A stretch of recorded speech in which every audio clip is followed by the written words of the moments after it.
Hello hi అండి, నమస్తే, welcome back to my channel. Part 1లో మనం ఎండి ఇత్తడి ఎలా క్లీన్ చేసుకోవాలో చూపించిందండి. చింతపండుని ఇలా మంచిగా వేడి నీళ్ళు వేసి ఉడకబెట్టి ఉప్పు చింతపండు వేసి ఉడకబెట్టిన తర్వాత దగ్గరికి ఇట్లా అయిన తర్వాత మిక్సీ పట్టుకొని ప్లాస్టిక్ డబ్బాలో పెట్టుకొని మనం ఎప్పుడు ఎండి ఇత్తడి తోముతున్నప్పుడు కొంచెం తీసుకొని తోముకోవాలండి. అప్పటికప్పుడు తల మెరుస్తాయి. కాయ చెమ్మ చూడండి ఎంత జిడ్డు జిడ్డు ఎట్లున్నదో. ఇప్పుడు నేను తోమి చూపిస్తా. ఈ లిక్విడ్ తోటి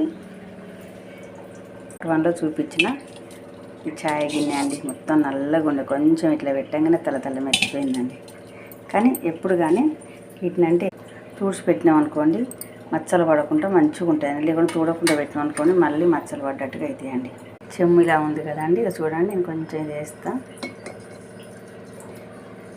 చూడండి మీకు అంటేనే తెలుస్తుంది. నల్లగా ఉంది కదండి. తెల్ల లిక్విడ్ తయారు చేసుకొని మనం నీట్గా తెల్ల తోముకోవచ్చు. ప్లాస్టిక్ డబ్బాలో పెట్టుకోవాలి, ప్రిల్ డబ్బాలను